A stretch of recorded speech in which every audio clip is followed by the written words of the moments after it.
Most men whose partners have stopped wanting sex think it's because of something they're doing wrong, something they've stopped doing, started doing, or aren't doing well enough.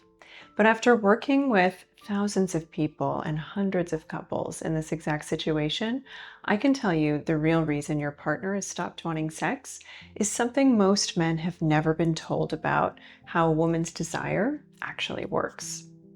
And once you understand it, the way you've been approaching this entire situation is going to make sense in a completely different way. I'm Dr. Kate Balestrieri.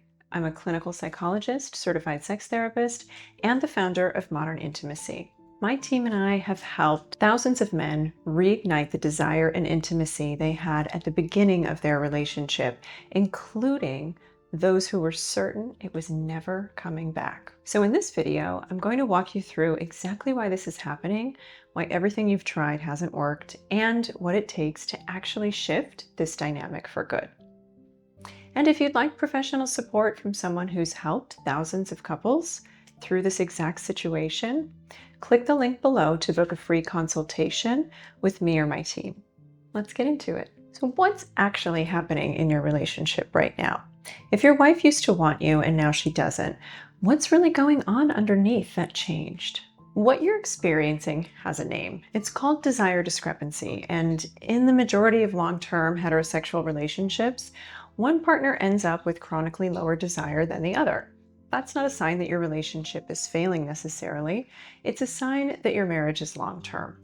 Research from the European Society for Sexual Medicine has found that in long-term relationships, it's often the higher desire partner who carries the most pain around this issue, not because the pain is more valid, but because you're the one experiencing the active hurt of feeling rejected.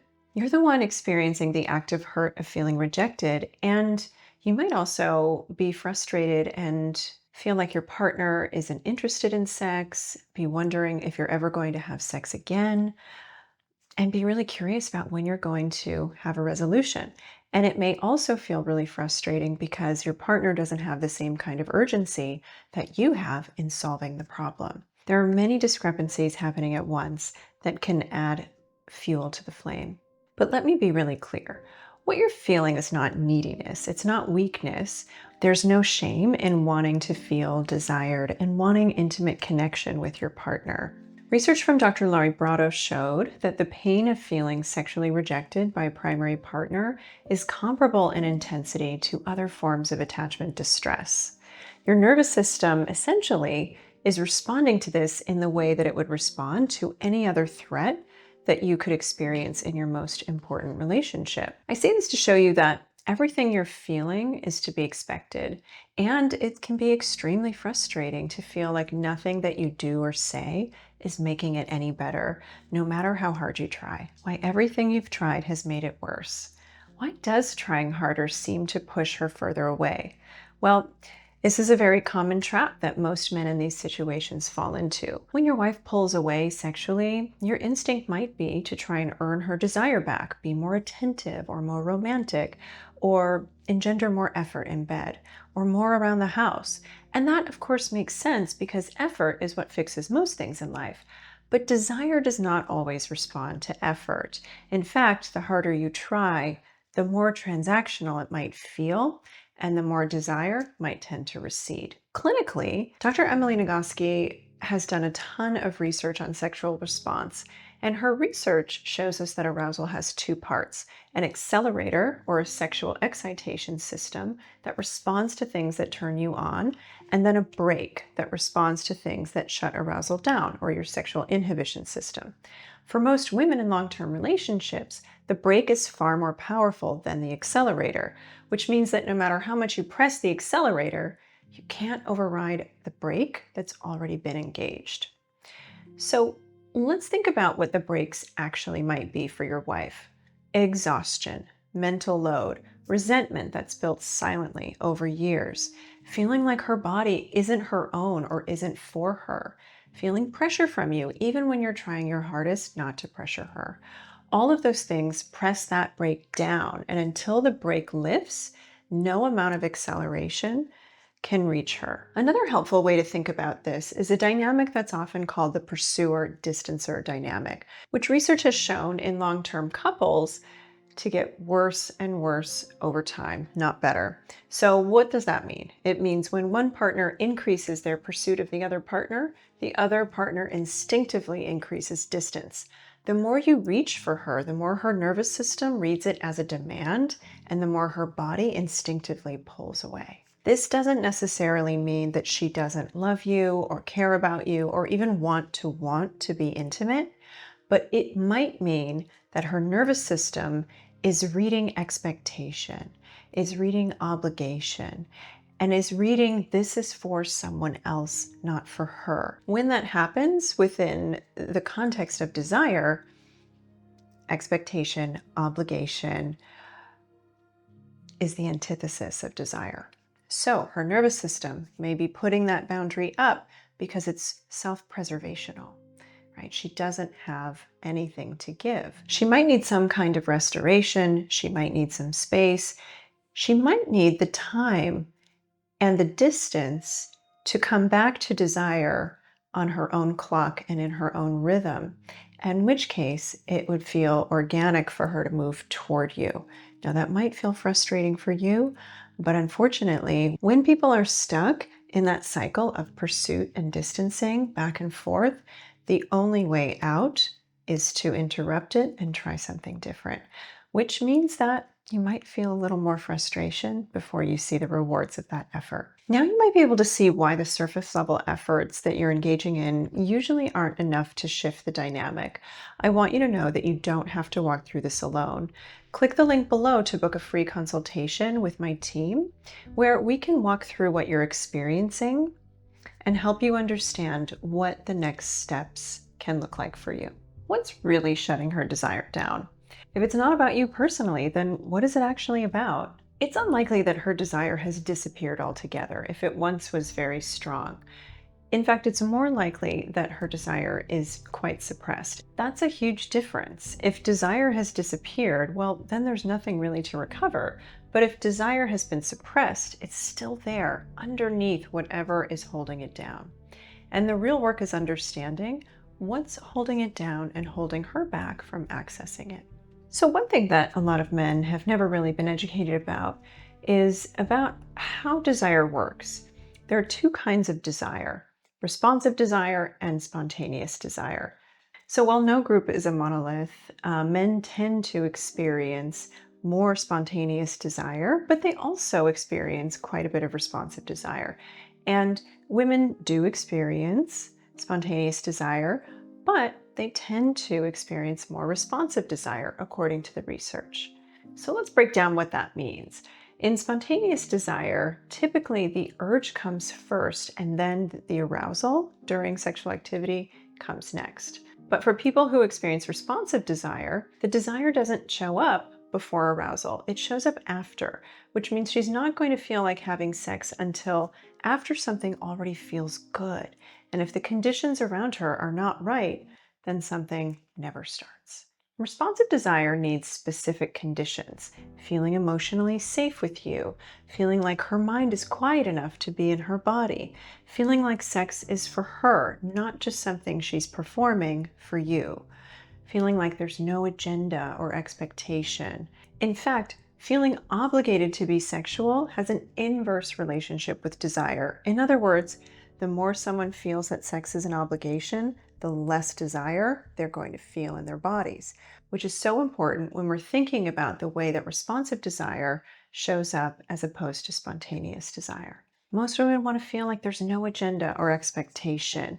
In many long-term relationships, the expectations and the routines that partners get into can slowly chip away some of these givens, and they need to be reestablished. Esther Perel's research has shown that the very things that make a long-term relationship feel safe and stable, things like predictability, routine, and emotional closeness, are often the same things that can deaden erotic desire over time. Desire requires a certain amount of space and otherness. Most long-term couples unknowingly trade all of that for comfort. So once you understand what's actually happening, the work shifts from trying to earn her desire to creating the conditions where her desire can return on its own. Let's talk about what actually brings her desire back. So what could you be doing differently if all of the effort has been pointed in the wrong direction? Well, the first shift, which is often the hardest one, is to stop trying to make her want you. I know how that sounds, but every time you try to engineer her desire, you become another demand on her nervous system instead of a relief from it.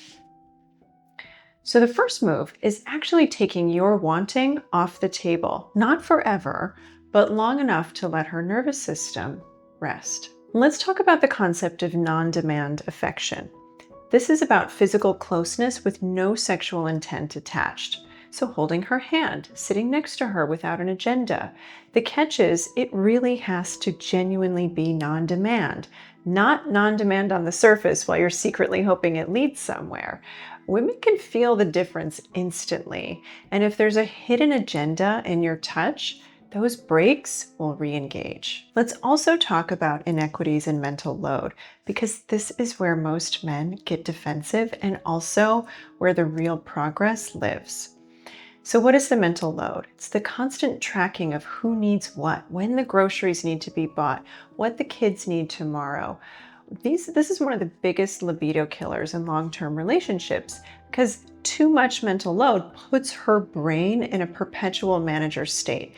And the manager state and the sexual state really do not coexist. So taking real structural ownership of the mental load is one of the most effective things you can do for your sex life that has nothing to do with sex. Research has consistently found that couples who share household responsibilities more evenly and emotional labor more evenly report significantly higher sexual satisfaction than couples where the load primarily falls on one partner or the other.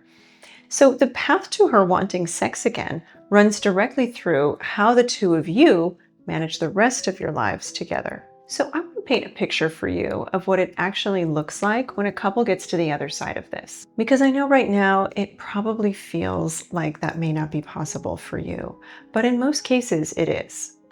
And also, I want to show you what the couples I've worked with have built on the other side of exactly what you're going through. But I'd like to show you what the couples I've worked with have built on the other side of exactly what you're going through, even when they were certain that the relationship they once had was never coming back. So what's possible on the other side? What does it actually look like when a couple gets through this? So the couples who work through this rarely end up with the same sex life that they had at the beginning of their relationship, but they end up with something different and often something much, much better. The beginning of a relationship runs on novelty, lust, and infatuation. And what couples build on the other side of a desire discrepancy runs on real presence, real knowledge of each other, and a real understanding of what creates desire between two people who have been together for years. Many of the couples that I work with describe reaching a point where sex becomes even more intimate, more creative, and more satisfying than when they were dating, precisely because both partners had to learn how to be present with each other in a way that most couples never take the time to. And the work of getting through this strips away all of those performative layers and leaves something far more real and pleasurable in its place. So how might you know that professional help is needed?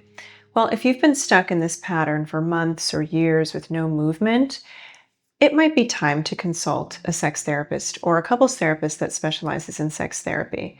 If every conversation about sex ends in defensiveness or tears, or if you're starting to feel hopeless about the future of your marriage, these are some of the signs that this work needs a skilled clinician who specializes in sex and relationships. Not just a general couples therapist, but someone who really understands desire, attachment, and the specific dynamics of long-term partnerships. Research published in the Journal of Sex and Marital Therapy shows that couples who work with specialists in desire discrepancy see significant improvements in both their sexual satisfaction and their overall relationship quality, often within months. So, in other words, this is not something you have to live with. It's something that you actually can shift. I know how scary it can be to watch something you used to take for granted slowly disappear. I know how alone you probably feel, especially since there aren't a lot of places in this world where men can talk honestly about the pain of feeling unwanted by the woman they love the most.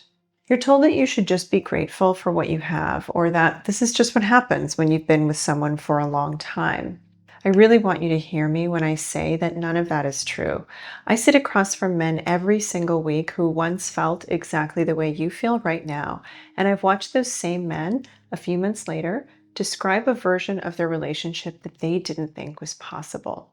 What they have is not out of reach for you, and by simply being here and watching this video, you're already a lot closer than you might think. So, if you'd like professional support from someone who's helped thousands of people through this exact situation, click on the link below to book a free consultation with my team, where we'll walk through this journey with you together.